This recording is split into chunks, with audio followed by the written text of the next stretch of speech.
Welcome to Public Health Matters, where we talk about matters in public health. I'm Jane Goodman, Public Health Network Strategist with the Nashua Division of Public Health and Community Services. And I'm joined today by the Division Director, Bobbie Bagley. Hi, Bobbie. Hello, Jane. Long time no see. I know it's been a half an hour or so. It's been a half an hour, but it's been a minute since I've been here. Yes, it's been a while, and we have you back.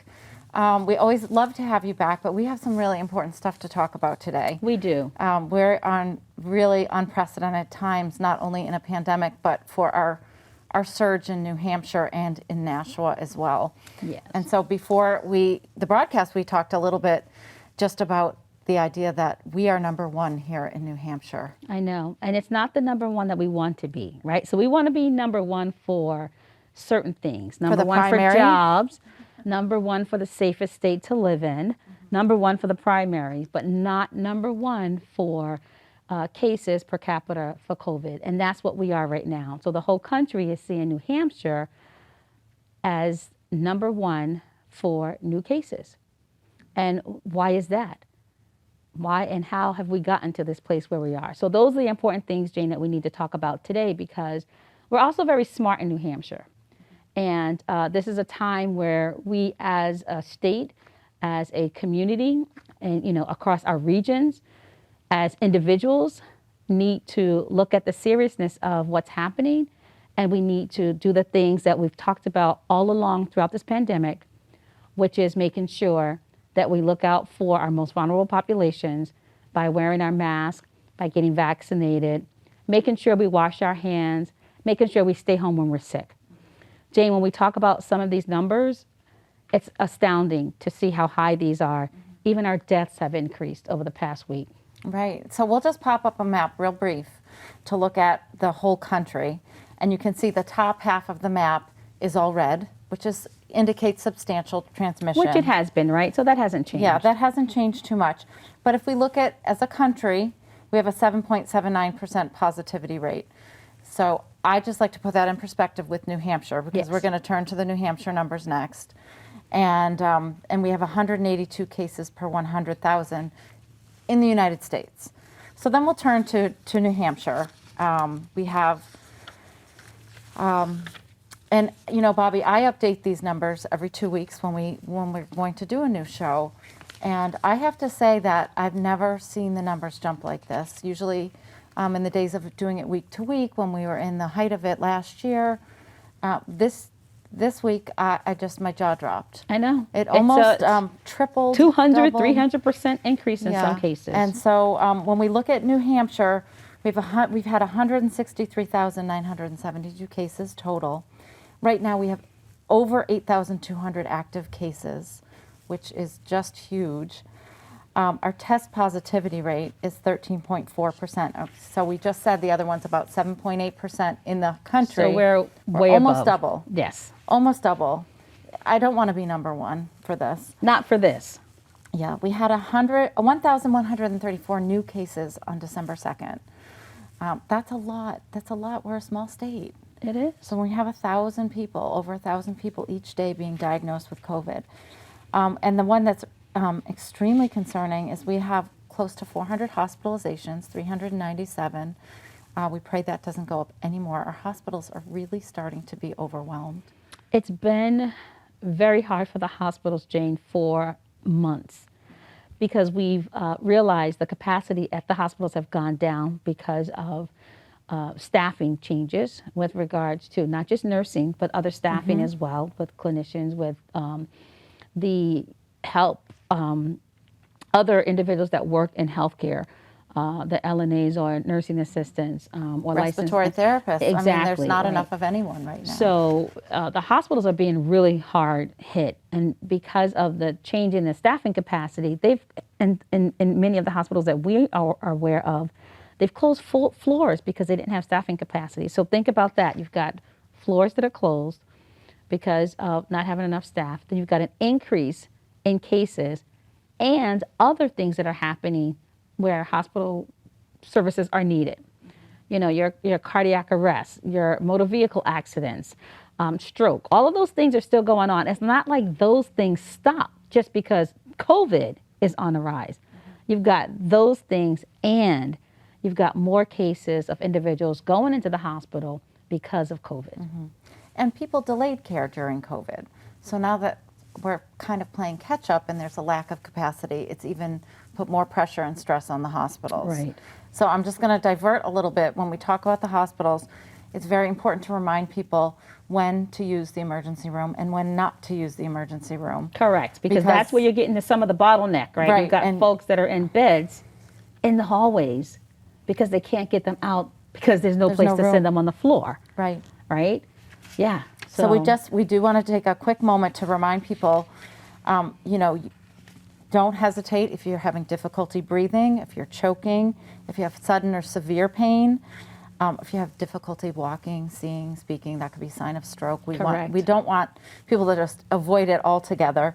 If you're having an allergic reaction or confused or dizzy, and or you're having symptoms of a heart attack or stroke, by all means, you want to get yourself to the emergency room. Situations. People should not be going to the emergency room, Jane, if they want to get a COVID test. Right. They should not be going to the emergency room to get a vaccine. Hopefully no one's doing that. Right. But to go there for testing or with mild symptoms, we do want people to go to the testing sites for that. Mm-hmm. And call your primary care provider before you head out to the emergency room. They'll be there for hours. They really will, because what they'll have is a whole triage system that's been in place for decades. And so if you go in and you're not emergent, you will wait for hours to be seen. Mm-hmm. And if you're there waiting for hours and there's other folks that are there that may have anything, other respiratory issues, COVID, flu, other things, then you're exposing yourself to that. The emergency room is not a place to go and wait if you don't have to be there. Right, and you hear about it on the news, and it's real. And we do a call, weekly with the hospitals, and we know. And they've asked us, can you please have a conversation, put messaging out to help people understand when they should be in the emergency room and when they shouldn't. Right. So this is our conversation about that. Hopefully, those that are watching Public Health Matters hear that, and at least we make some change with some behaviors around emergency room utilization. Mm-hmm. So, and just to finish this up, we've had 1,732 deaths in our state, and our sympathies continue to go out to those families and their friends of these beloved people that really are just so affected by this pandemic. And Jane, that number on, what was it, Tuesday or Wednesday? There were 21 deaths. So we've had an increase in the number of deaths in our state, and I looked at the Nashua numbers today as well. We've had an increase in the number of deaths in Nashua, mm-hmm. at least 8, from the last time that we presented our information out to our board. Our Board of Health will be meeting next week, mm-hmm. so we're going to talk a little bit about that as well. But, it's for the most part of this, these are things that we can prevent, mm-hmm. right? If we can prevent someone from being exposed, and we know that the masks do help with prevention of the spread of this virus, whether it's Delta, novel SARS-CoV-2, or now we're starting to see an increase in the number of Omicron cases that have been identified. I'm sure that there's a lot more than what's being reported right now. And as they do more investigation, speciation of these viruses, they're going to see that there's more. But the key for all of us, really, is making sure that we're vaccinated, because the vaccine will still have some effect. Wearing a mask, keeping our social distance, washing our hands, not gathering in large crowds if we don't have to.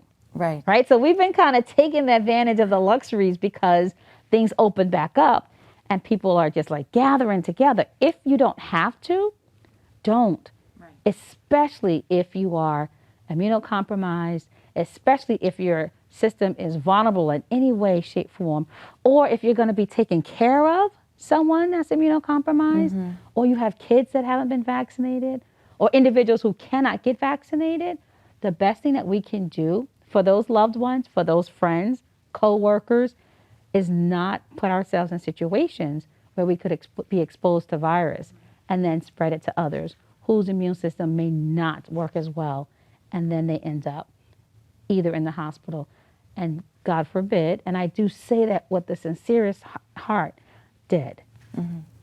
Yeah, because this is the reality, is that this virus doesn't discriminate. Not at all. And unfortunately, people... So let's go back to the whole masking thing, because, it's obviously not a favorite thing for people to do. It's been a sizzling hot. Yeah. Talk about visceral reactions from folks. So You'll we get know that. it's not pleasant, but I pull back from this and say, okay, this is really a simple thing. And I don't, they're everywhere. They're in like my coat pockets, they're in my car, they're just like everywhere now, in my trunk. It's like almost putting on lipstick now. Yeah, you don't have to put on lipstick now. I still do, Jane. Yeah. I have lipstick on underneath my mask. But you're right. We have them in all these places so that we can put them on readily when we're about to get out and interface with other folks. Yeah, and so I guess... Vaccinated or unvaccinated. Everyone should be having on a mask. And that's where I want to just go back to, because, when I go to Market Basket, just as an example, we're at about 50% wearing the masks there, from what I can see. And I just want to remind people, it's still so important. Yes. We're all huddled around the deli counter. We're breathing each other's air, and that's where it's spreading. Right. And so I just want to remind people that, it's a small sacrifice, and it's for your health. It does protect you, and it does protect others. I was amazed over the holiday weekend. Someone had asked me that, like, oh, well, it doesn't really help me, it helps other people. I said, no, you're covering you're protecting yourself from something coming in, right, and you're protecting others from your germs going out. So please, by all means, think about if you're going to go indoors anywhere, if you're going shopping, this is the holiday season, which we'll come back to, put that mask on. Yeah. It's a small sacrifice. It's a small thing to do. You know what, Jean? And I know people are saying, well, we're sacrificing. It's the most expedient thing to do right now, right? Because we know that the vaccine, for those of us that got vaccinated back in December, January, even February, over 6 months ago, it's waned, meaning the effectiveness of it has decreased. And so now we need to have these boosters. So if you haven't had your booster, even if you've had both vaccines and you're fully vaccinated, we still want people to wear their masks, because we're starting to see disease breakthrough, right? For, folks that are vaccinated, we're starting to see breakthrough. And so we want people to we don't want people to think of it as a sacrifice. Yes. Like, let's just do this thing I for each other. Dramatize this a little bit. But we can. To me, it's, it's at this point, it's not a big deal. If I go to the gym, I wear it's it a in. small thing that we're asking of our human friends. And if you don't want to protect other people, protect yourself. Yeah. It's so important right now, especially with the numbers that we're seeing. Yeah. And again, if we go back to that, we're number one. We don't want to be number one when it comes to cases of COVID. We just don't want that. Right. And the truth is, we didn't see these numbers in the height of the pandemic because we were staying home, and because we were wearing our masks when we went out, and because we were not gathering, we were not socializing. So I really think people need to realize that these mitigation strategies, these guidance that we've been giving all along, I mean, the proof is in the pudding. When we relax that guidance, we're seeing the numbers go up. Right. Yeah. And the other thing of it is the whole efficacy around, like, even the flu. Our flu numbers went down. So many viral infections went down when we did have these masks on. So we know that they work. We know that they prevent the spread of viral infections. The one that we really want to stop, again, is COVID. So you and I, when you first started, this is where we started, Jane, talking about this lovely viral infection. And it was novel. It was new at the time. The numbers were nowhere near where they are now. We're just at the beginning of December. And this time last year, if you could look at the map on the state's website, and you can go across and you look at where we were in 2020 in December, nowhere's near. I mean, we're setting records with the high number of cases and our percent positivity rate. Which makes me realize, like, now is the time, people. Now is the time to get that mask on, get your booster, get your first vaccine if you haven't had it, get your second one if you haven't had the second one. Yeah. You want to finish the series as best you can. We really need to do this. Right. And call, right? Call the health department. We still have our hotline in operation, 603-589-3456. Call the resources that the state has. There's vaccination clinics. And I know we're going to talk about all those things. There's vaccination clinics in different places. There are testing clinics. We need for folks to really take action and take advantage of all of those resources that we have. And if you have to wait, at least start moving towards doing that, right? We just need to see some of that happening. We do. We can't continue to see, the numbers of deaths that we're seeing or the number of cases that we're seeing, because it's starting to affect even our younger age cohorts. So our seniors and those over the age of 80 are the ones that you see the highest number of deaths in. But that now is starting to creep into our other age group categories. Oh yeah, you read it in the paper, you hear it, and not everyone's over 60. Correct. The way the state reports it, it's under 60, over 60, and there's a lot more under 60s that we're seeing now. Just want to do a quick view of Nashua, which is that has 1,024 infections per 100,000. This is just a huge number. It is. I mean, we, last summer, I can't even, it's really 2 summers ago, when we were getting around 75 per 100,000, we had things under control, and obviously we surged back up. This is the highest number I've seen. And you know what? Ever. And it's probably going to go higher. Yeah. Well, and see, that's the thing. So all of this is preventable. We used to talk about slowing things down, and we used to talk about flattening the curve. If we start doing these things with our masks, I'm talking everybody, we've got our usual suspects that are wearing the mask, right? So our early adopters, that folks that just made common sense to put their mask on, right? And so now we've got to get the other half of folks that are not masking to now mask up. We've got to get that other 45% that's not vaccinated, or at least 25% of that 45% vaccinated, because when we can get those numbers up, you'll have less virus that's out in the community, right? And so if there's less virus, there's less opportunity for people to get sick. I mean, that Nashua number is really high. Our infection per 100,000, we want that down lower than 100. Right.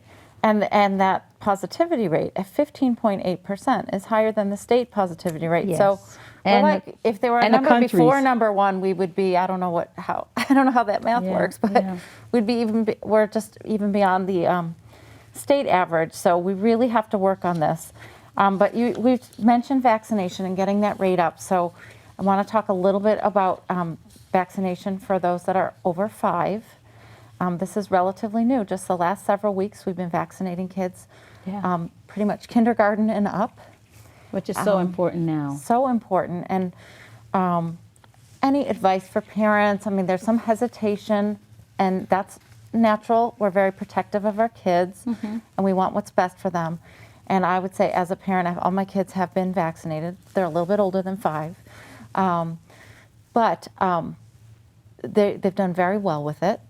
And I feel that, we've been using vaccine forever for kids. Yeah. They're the standard ones you need just to enter the school.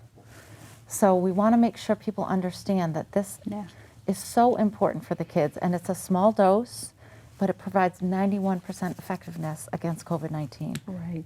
And it's so important, Jane, you mentioned the effectiveness of vaccines. And so childhood preventable illnesses through vaccinations have been one of the greatest most successful public health interventions, since that rolled out. And there's always a lot of work that's done with vaccine, right? To make sure that it's safe, to make sure that they work.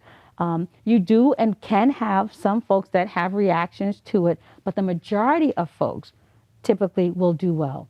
And so when you're looking at public health interventions and we look at what's the thing that's the greatest good for the most number of people, right? And so we know that we've saved millions and millions, I would say billions of lives have been saved through vaccine work across the board, from polio all the way through. We've even eradicated, some diseases because of vaccine. And improve the quality of life. Because, you weren't going to die of polio, but you were going to be, have a disability or have difficulty walking because of polio. So we really improve the lives by preventing some of these diseases. And that's what the expectation is with the COVID vaccine as well, right? You want to decrease the spread, especially in, our children, our young adults, older adults. You just want to decrease that opportunity for that virus to get into those bodies and do things that we're still learning what can happen, long-term effect.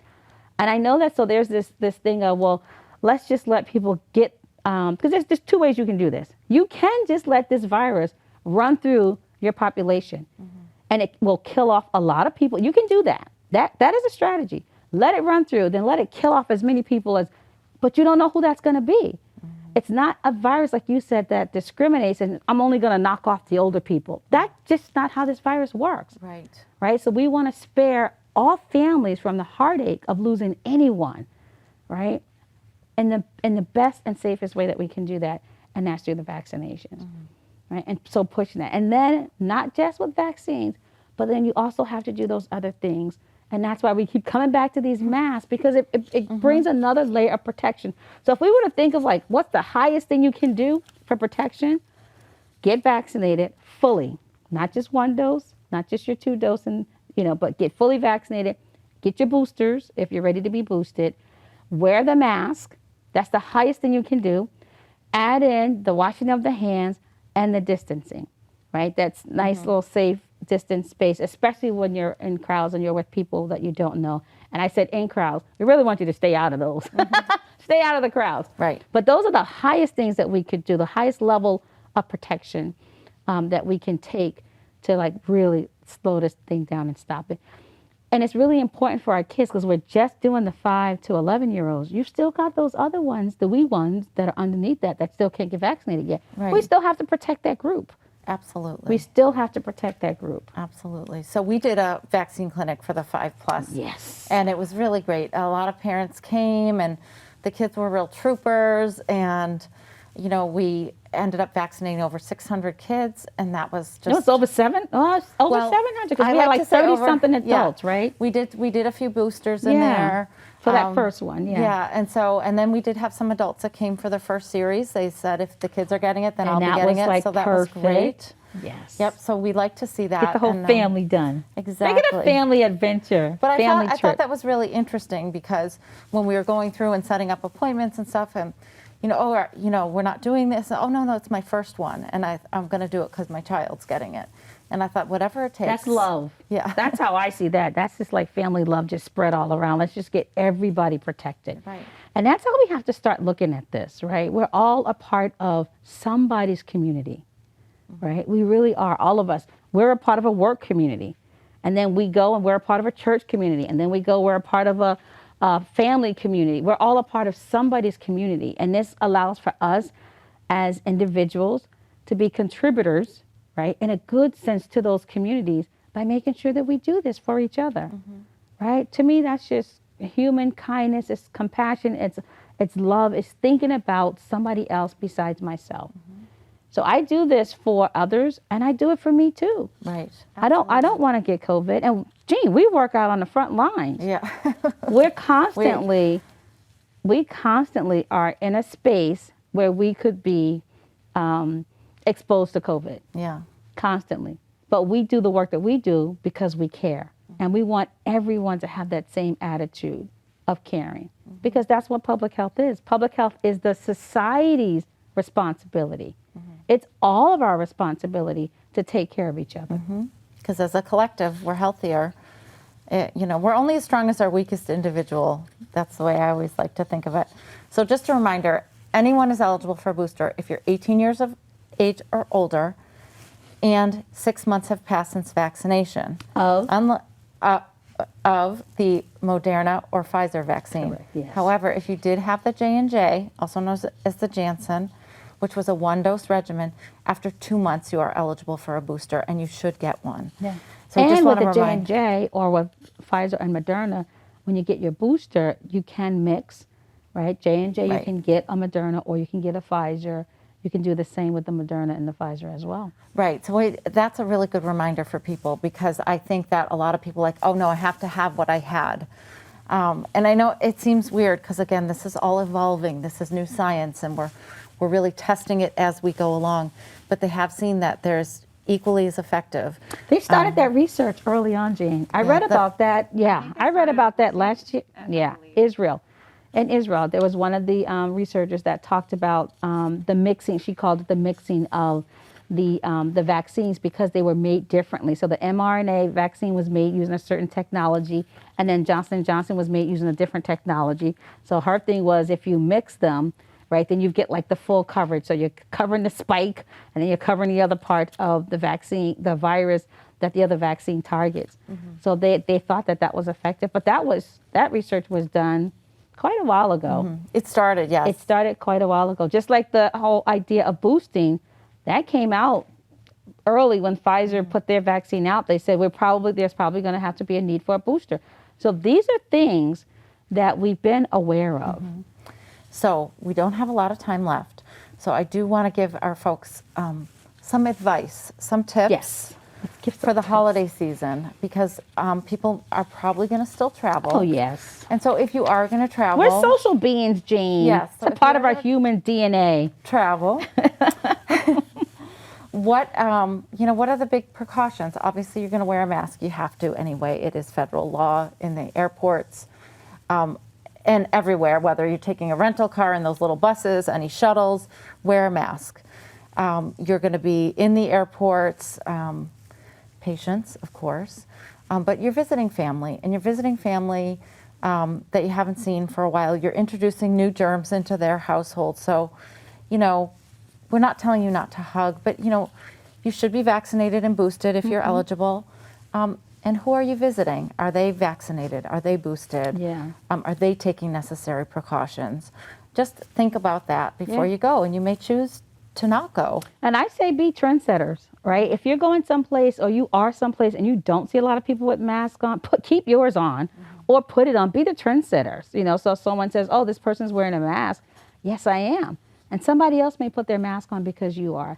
And when we are visiting with family and friends, the idea is you don't want to take something to, your family's home or to a friend's home and leave them something that they really don't want, which is COVID. Bring them cookies, not germs. Exactly, right? So we had that. We have that whole thing. Don't give anything to someone that you love that you don't want to. We had that little slogan that was out there for it was for STDs. So I don't want to say that COVID is like an STD, but you don't want to give someone a gift that can harm them. Right. So let's go in love. Let's go with compassion and caring. Let's wear our mask. Let's just be mindful of the situation that we're in right now, which is unprecedented numbers, especially here in New Hampshire, of high numbers of COVID, and let's do all the things that we need to not continue to spread this virus.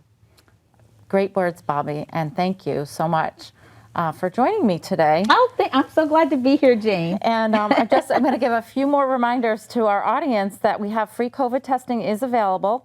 It's from 9 a.m. to 3 p.m. every day of the week. It's at 261 Lake Street. That's actually the St. Joseph's parking lot. So, and we do want to remind you also to crush that flu bug and to get your flu shot as well. And if you are getting that at your primary care doctors, you can get your COVID booster at the same time. No harm done. So I also want to remind you, if you need a vaccine, vaccines.nh.gov or vaccines.gov, and you can schedule your appointment. So have a safe, healthy, happy weekend, and we'll look forward to seeing you in a couple weeks.